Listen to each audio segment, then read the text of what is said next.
Shalom, shalom, shalom. Nós declaramos nessa nova semana um tempo poderoso na sua vida, de transformação e portas abertas.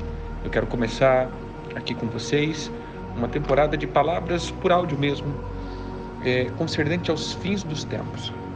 O que podemos perceber e aquilo que o Senhor deixou para nós como a estrutura dos fins dos tempos e como discernir isso, como entender. Queremos meditar um pouco no livro de Apocalipse e trabalhando um pouco ali aquilo que o Senhor estava falando, trazendo à luz através da vida de João, e ali tomarmos um pouco então de discernimento, de alento e até mesmo de preparo para essas temporadas.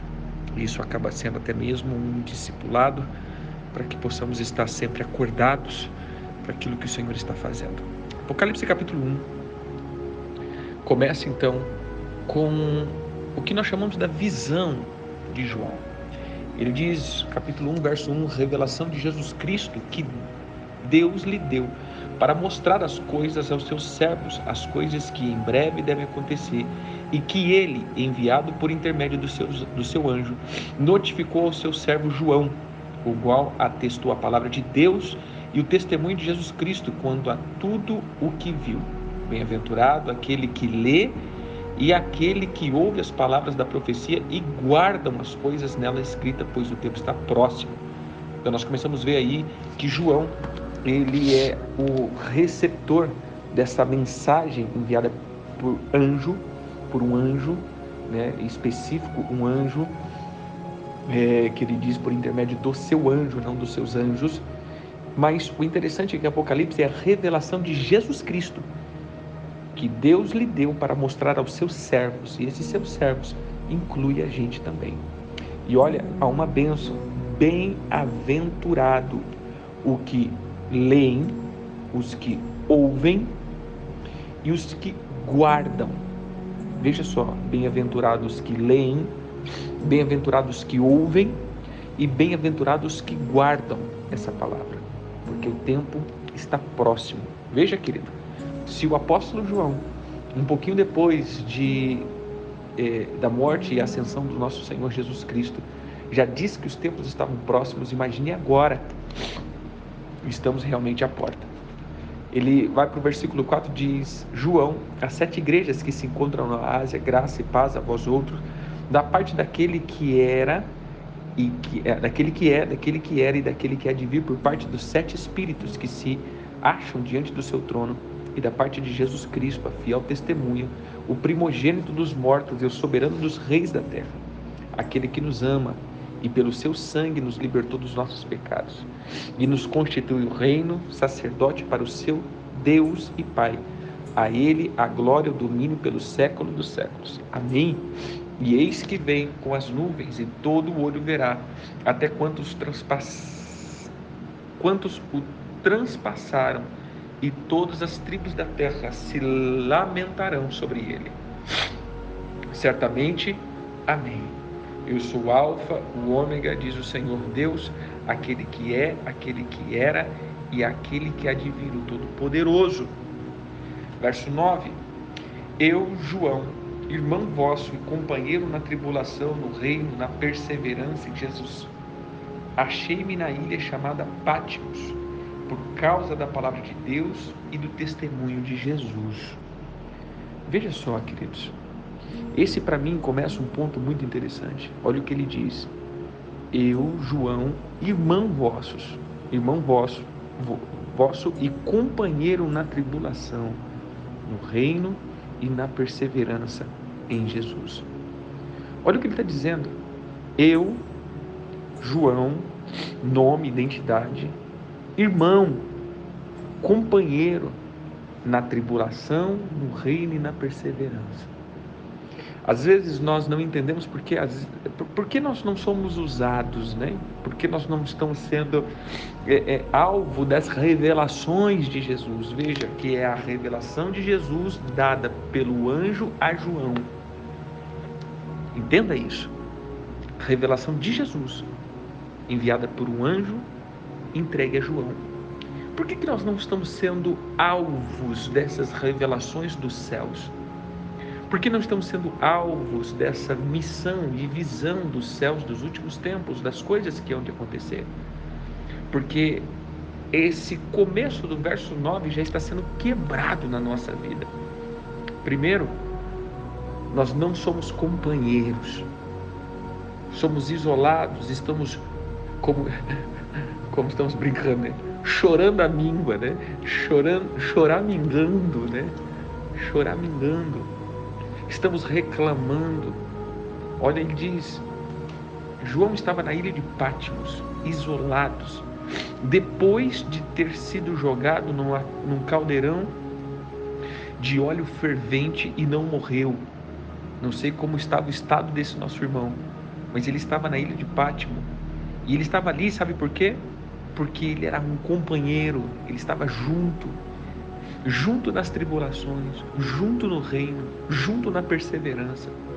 Essa é a primeira coisa que é quebrada na nossa vida. Nunca vi um tempo onde o povo está mais separado, até mesmo nas igrejas locais, todo mundo olhando para si mesmo e não está mais olhando para o propósito. Estão sempre olhando para suas próprias feridas e cada dia mais alimentando as suas próprias feridas, e fazem prazer, e tem prazer de falar que está ferido. Oh, meu Deus do céu, como temos prazer de falar das coisas ruins. Mas tantas coisas que nós precisamos fazer por causa da palavra de Deus e do testemunho de Jesus. Sabe por que não estamos sendo alvos? Porque não estamos tendo testemunho. Às vezes eu escuto as pessoas dizendo isso, apóstolo, mas eu não tenho oportunidade. Ninguém me dá oportunidade. É óbvio que não damos oportunidade, porque altar não é lugar de pregar palavras. Altar é lugar de lançar espírito. Se a pessoa não tem o que entregar, se a pessoa só reclama, se a pessoa só fala mal, se a pessoa só tem más pressentimentos, se a pessoa não está rendendo, se a pessoa não está avançando, oportunidade para quê? Para pregar um bom sermão? Não, a igreja não precisa de um bom sermão. A igreja precisa de espírito. A igreja precisa de ver os feitos. Olha, João, ele estava tendo uma revelação das coisas que estavam para acontecer, mas veja só, queridos, porque ele era perseverante na tribulação, no reino, na perseverança, e por causa do testemunho de Jesus, ele estava naquele lugar. Por isso ele foi alvo de receber as revelações. Ele não estava querendo uma oportunidade, ele estava sendo a oportunidade de Deus na terra. Então, olhe para a tua vida, veja se você está avançando, veja se você está sendo perseverante. Se sim, com certeza as revelações do Senhor estarão ali, e muitos vão querer ouvir o que sai da tua boca. Mas se você só reclama, só tem coisas ruins, não tem frutos nenhum, não estou dizendo de multidão de gente, estou dizendo de que é uma vida frutífera, uma vida que dá gosto de olhar. Oportunidade para quê? Não existe e não tem como. Verso 10, achei-me em espírito no dia do Senhor, e ouvi por detrás de mim grande voz como de trombetas, dizendo: o que vê escreve em livros e manda a 7 igrejas: Éfeso, Esmina, Pérgamo, Tiatira, Sardes, Filadélfia e Laodiceia. Voltei-me para ver quem falava comigo, e voltando vi 7 candeeiros de ouro, e no meio dos candeeiros um semelhante a filho do homem, e com vestes talares, e cingido à altura do peito com uma cinta de ouro. Veja, ele estava vendo Jesus. Verso 14, a sua cabeça e cabelos eram brancos como alva, lã como neve, os olhos como chama de fogo, os pés semelhante ao bronze polido, como que refinado numa fornalha, a sua voz como voz de muitas águas. Tinha na mão direita 7 estrelas, na boca saía uma espada afiada de 2 gumes, o seu rosto brilhava como o sol na sua força. Quando ouvia, caía aos seus pés como um morto.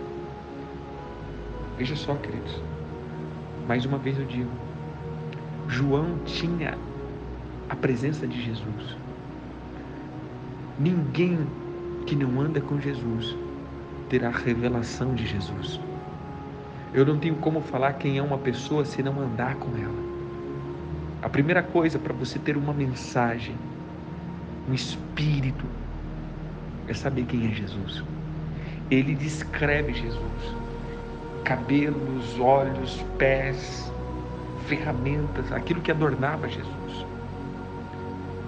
Porém, ele pôs sobre mim a mão direita, dizendo: não temas, eu sou o primeiro e o último, e aquele que vive. Estive morto, mas eis que estou vivo pelo século dos séculos, e tenho a chave da morte e do inferno. Escreve, pois, as coisas que viste, e as que são, e as que hão de acontecer depois dela. Quanto ao mistério das 7 estrelas que viste na minha mão direita, e as 7 candeeiros de ouro, as 7 estrelas são 7 anjos das 7 igrejas, e os 7 candeeiros são as 7 igrejas. Então veja, queridos, termino aqui dizendo isso. João estava em um lugar isolado, estava em um lugar porque ele foi totalmente aprisionado por causa da palavra. Hoje nós não vamos dizer isso, mas hoje eu vou colocar que muitas vezes sofremos baques por causa da palavra. Observe isso. Em nenhum momento Jesus vai falar dele. Ô João, você é meu servo amado. Ô João, você é o cara. Não. A visão é para as igrejas. Ele estava recebendo um código para os outros e não para si. Sabe qual que é o problema? A gente fica tentando receber só mensagem para nós. Senhor, fala comigo. Senhor, fala comigo. Fala comigo acerca de mim mesmo. Irmãos, não. Os últimos dias e as coisas para os últimos dias o Senhor está mostrando. Você receberá para os outros. Você tem que ser uma boca profética para as nações. Coisas para a igreja. Aquilo que o Senhor está fazendo. Esse é um tempo de corrigir os fundamentos. Vá, libere a voz para os outros e não para si. É o tempo de nós sairmos e tirarmos os olhos de nós mesmos e das nossas feridas. É o tempo de olhar para frente e ver o que o Senhor está falando com as igrejas, com o povo, qual é a mensagem dele. Levanta-te, põe-te em pé e deixa o Senhor falar contigo. Pai, em nome de Jesus, eu oro nesse dia, pedindo que o Espírito do Senhor traga o senhorio, traga o domínio do Senhor sobre cada um dos servos, irmãos e filhos que o Senhor tem nos dado. Que eles sejam alcançados pela tua graça, pela tua glória. Que seja uma semana de vitória. Que hoje o céu se abra e todo domínio do destruidor caia por terra. Que os teus filhos alcancem alento. Toda atmosfera que prendeu, toda gaiola, todo cerco que se levantou, caia por terra. Que os teus filhos rompam e cresçam, em nome de Jesus.